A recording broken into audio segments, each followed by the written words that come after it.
Hello, Clovis Unified. The purpose of this training is to talk to you about how to unlock your account.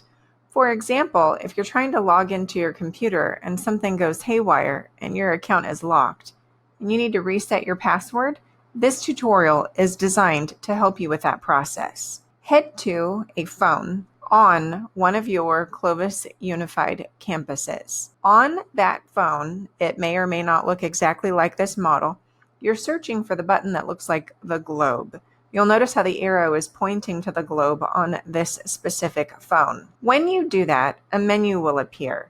You may need to use an up-down button in order to locate a specific menu item. You're looking for password reset. Once you get to this space, once you have arrowed down and you have gotten to the area that says password reset, then you're going to choose the select button. My arrow is pointing to the select button. After you have selected that option, you will need to enter two pieces of information. You're going to start by entering your Clovis Unified Employee ID number. You will use the keypad in order to enter those digits.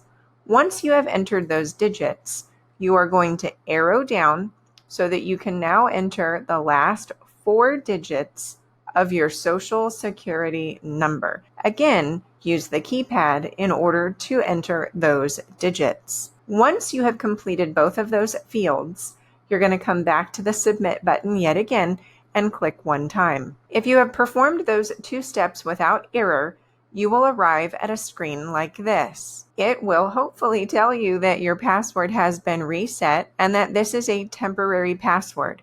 You'll notice that the arrow is pointing over here on the right-hand side, letting you know what your temporary password is. I recommend that you use your cell phone, that you take a picture of this image right here, and then remember to click the exit button right over here. You want to make sure that nobody comes in and borrows that information. After you've had a chance to clear that screen, after you've had a chance to take that picture, now head over to your Clovis Unified computer. You can do this really on any Clovis Unified computer, but once you've had a chance to get back to that computer, go ahead and sign in using that temporary password. After you've entered the temporary password, you'll see a message appear on the screen that says that it's now time to update or to change your password. When you do that, you need to make sure that the new password you are creating is not too similar to any password that you have used in the last 12 months. It cannot contain parts of your name. It must have character diversity, either uppercase and lowercase letters and numbers or symbols.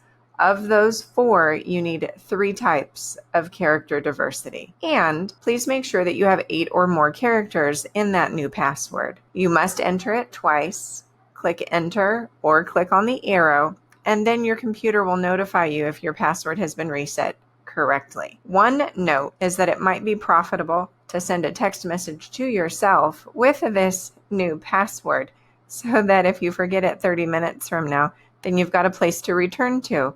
Don't email it to yourself because you have to somehow get into your email in order to figure out what it is. Team, thanks so much for watching today's tutorial and have a great day.